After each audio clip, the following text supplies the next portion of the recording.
बिस्मिल्लाहिर्रहमानिर्रहीम। अस्सलामुअलैकुम, खुश आमदीद। आप मेरे चैनल में अगर पहली दफ़ा आए हैं तो आप मेरे चैनल को सब्सक्राइब कर लीजिए, क्योंकि ये होम्योपैथिक का चैनल है और ये इसमें आपको मुफीद होम्योपैथिक दवाओं का ज़िक्र किया जाएगा। इसमें उन मेडिसिन्स का ज़िक्र किया जाएगा जिससे आपको ये नॉलेज होगा कि होम्योपैथिक में इस मेडिसिन्स का, इस बीमारी का जो इलाज जो है वो इस पे मौजूद है। तो चलिए आइए डिस्कस करते हैं। आज हम डिस्कस करने जाएंगे R59 मेडिसिन्स के हवाले से कि इस मेडिसिन में क्या है। और ये डॉक्टर रिक्विक होम्योपैथिक के जो डॉक्टर हैं, जर्मन मेडिसिन्स इनकी बनाई हुई हैं, इन्होंने क्या बताया है। सबसे पहले तो हम इस बारे में जो है वो ये जानते हैं कि अदीमा होता क्या है। अदीमा जब जिस्म में आता है तो इससे स्वेलिंग हो जाती है। स्पेशली हमारे अगर बॉडी में किसी भी ऑर्गन पे अगर कोई अदीमा या पानी की फिलिंग हाइड्रोप्स कहते हैं, स्वेलिंग आ जाती है तो हमें महसूस होता है कि हमारे जिस्म पे सोजन आ गई है। ये अमूमन देखा जाता है कि जिनको किडनी की कोई प्रॉब्लम हो या हार्ट का कोई प्रॉब्लम हो, जिस्म में फ्लूइड जमा होना शुरू हो जाता है। चलिए आइए डिस्कस करते हैं कि ये क्यों होता है और इसकी क्या वजूहात होती हैं। अमूमन जो है वो अगर देखा जाए तो हर बीमारी की अपनी अपनी वजूहात होती हैं, लेकिन इसकी जर्नल वजूहात जो हैं वो ये हैं कि या तो बहुत ज़्यादा खड़े रहने की वजह से या बहुत लंबे अरसे तक बैठे रहने की वजह से एक ही पोजीशन में आपकी जिस्म में जो है वो सोजिश हो जाती है। या अगर आप बहुत ज़्यादा सॉल्टी फूड का इस्तेमाल करते हैं अपने खाने में तो उससे आपके जिस्म में सोजन आ जाती है। और ज़्यादातर मोटापे का जो शिकार लोग होते हैं उनके जिस्म में बहुत जल्दी जो है वो सोजन आना शुरू हो जाती है। किसी न किसी जगह पे, चेहरे पे, हाथों पे या पाँव में सोजन आना शुरू हो जाएगी। इसके अलावा प्रेगनेंसी में भी हम देख सकते हैं कि सोजन जिस्म में आ जाती है। और ऐसे लोग जो मेडिसिन्स का इस्तेमाल करते हैं, जैसे कि बीपी वगैरह की जो मेडिसिन्स यूज़ करते हैं, उनके जिस्म में देखा गया है कि सोजन आ जाती है। और जो हार्मोन्स थेरेपी कर रहे होते हैं, जो या फिर एंटी डिप्रेसेंट की मेडिसिन्स या स्टीरॉइड्स वगैरह यूज़ कर रहे होते हैं, उनके जिस्म में सोजन वगैरह जो है वो आ जाती है। तो ये तो थी चंद वजूहात जिनकी वजह से है वो सोजन जिस्म में आ जाती है। अब हार्ट की वजह से जो सोजिश आती है कि अगर हार्ट में अगर कोई प्रॉब्लम है, हार्ट ड्रॉप्स आगे हैं, तो आपको उससे कैसे बचना है। आप R58 मेडिसिन लेंगे और इसके साथ साथ आप अपने डॉक्टर से भी रुजू करेंगे कि हमें ये मेडिसिन लेनी है और कब तक लेनी है। ज़ाहिर है कंडीशन टू कंडीशन तक होगा और कंडीशन से ही हमें पता चलेगा कि आपकी क्या कंडीशन है, तो आप उस हिसाब से अपनी मेडिसिन ले सकते हैं। लेकिन होम्योपैथिक में इसका इलाज मौजूद है, यानी कि अगर जिस्म में कोई सोजिश है, कोई स्वेलिंग वगैरह मौजूद है या किडनी की वजह से मौजूद है, जिस्म पे वर्म आ गया है, ये उसको फ़ौरन दूर करता है। टांगों में सोजन हो या गुर्दों की वजह से हो या हार्ट की वजह से हो, ये उसको दूर करता है। इसके अलावा हाथों में सोजिश अगर हो जाए तब भी जो है वो आप अपने डॉक्टर से रुजू करके इससे आप ज़रूर ले सकते हैं। इसके अलावा जो है वो इसकी जो आप देख सकते हैं कि हार्ट के फंक्शन को बेहतर बना लेगा, और अगर किडनी का फंक्शन बेहतर नहीं है तो ये उसको भी बेहतर बनाने का काम करेगा।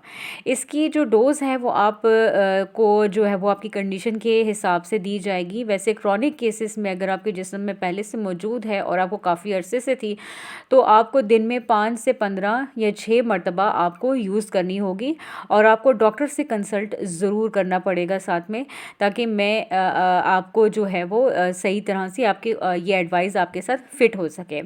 अडीमा के शिकार जो लोग हैं वो ये इस्तेमाल कर सकते हैं, बिल्कुल ये इफ़ेक्टिव है। और अगर आप देख सकते हैं कि किडनी डैमेज हो रही है इसकी वजह से या ऐसे इफ़ेक्ट्स की वजह से कि जो जैसे कि जिसमें सोजिश आ गई है, तो उसमें जो है ये कम्बिनेशन ऑफ मेडिसिन्स है, इसमें मौजूद है एडिनाइड्स जो है वो हर तरह की सोजिश को दूर करता है। ग्लिकोसिटिक इफ़ेक्ट को जो है वो इसके अंदर पाया जाता है, यानी कि ग्लिकोसिटिक इफ़ेक्ट को भी दूर करता है। यानी कि अगर ये एडिनॉइड्स अगर आप अलग से इस्तेमाल करते हैं मेडिसिन में, तो आपको होम्योपैथिक की मेडिसिन्स में एडिनॉइड्स ये सोजिश के लिए बेस्ट दवा मानी जाती है। कॉन्वोलेरिया जो मेडिसिन है वो हार्ट की जो है वो उसमें अगर सोजिश आ जाती है, उसके फंक्शंस को स्टिमुलेट करता है, मतलब ठीक करता है और उसके फंक्शन को बहाल करता है। इसके अलावा और भी इसमें मेडिसिन है, जैसे कि डिजिटैलिस है, जो कि अगर हार्ट की पल्स रेट अगर ठीक नहीं है तो ये उसको भी बेहतर बनाने का काम करता है। और हेलेबोरस जो है ये भी सोजिश को दूर करने का काम करता है। और सीला जो है वो हार्ट की, लंग्स की और किडनी में अगर सोजिश आ जाती है तो ये मेडिसिन जो है वो बेस्ट है। और ये सारी जो कम्बिनेशन और कॉम्बो ऑफ मेडिसिन जो है वो इस R58 में मौजूद है। आप अपने डॉक्टर से कंसल्ट करके होम्योपैथिक मेडिसिन आप अपने डॉक्टर से जो है वो ले सकते हैं। और इसका इस्तेमाल आप जारी तब तक रख सकते हैं जब तक आपकी सोजिश दूर नहीं हो जाती। और इसके अलावा जो है वो आपको उसके साथ जो मेडिसिन जो होगी वो आपको वो देंगे। जैसे कि अगर आपको कोई ऐसी कोई बीमारी है, यानी कि जिसमें आपको पैरों की सोजिश है या उसके साथ कोई और प्रॉब्लम है, या खून का कोई मसला है, या खून या ब्लड प्रेशर का कोई इशू है, तो वो उसके हिसाब से आपको मेडिसिन देंगे। अमूमन इसकी जो मेडिसिन है वो इम्प्रूवमेंट के बाद आपको रिड्यूस डोज में बता दी जाएगी कि दिन में 2 से 3 मरतबा आपने इस्तेमाल करनी है। लेकिन अगर क्रॉनिक कंडीशन है तो वो आपको हर 10 से 15 मिनट के बाद इस्तेमाल करने का कहेंगे। और इसके अलावा कम्प्लीमेंट्री रेमेडीज़ जो हैं वो R2 है। अगर कोई ऐसी कंडीशन आ जाती है जिसमें आपका हार्ट की कंडीशन, मस्कुलर कंडीशंस ठीक नहीं है, वीक हो रहे हैं मसल्स, तो R3 मेडिसिन बहुत बेस्ट है। R12 मेडिसिन है, high tension and sclerosis, heart की ही टेंशन्स के बारे में बताया गया है कि R12 आप इस्तेमाल कर सकते हैं। इसके अलावा अगर कोई भी डिस्टर्बेंस है ऐसे एरिया में, या आपको आपकी एज देख के, आपकी एज के हिसाब से जो है वो आपको वो मेडिसिन सेलेक्ट करके बताएंगे। R59 है, R37 है, इसी तरह R40 जो है वो डायबिटीज़ के हवाले से है। आपकी सारी कंडीशंस देखी जाएंगी कि आपको या तो मेडिसिन जो हैं वो हाई ब्लड प्रेशर की वजह से अगर आपने मेडिसिन कोई शुरू की हुई है उसकी वजह से अगर आपको सोजिश जिस्म में आई हुई है तो उसकी साइड इफ़ेक्ट्स की वजह से तो आपको जो है वो इसके हिसाब से जो है वो कि मेडिसिन यूज़ करने को कहेंगे। तो बहुत शुक्रिया। इसी तरह आप हमारी मेडिसिन को देखते रहिए और सुनते रहिए और आगे सबको पहुंचाइए, क्योंकि ये भी एक सदका जारिया है। और उम्मीद करती हूँ कि आप मेरे प्रोग्राम को पसंद कर रहे होंगे और इसी तरीके से आप मेरे चैनल को सब्सक्राइब भी कीजिए और दूसरों तक भी पहुँचाइए।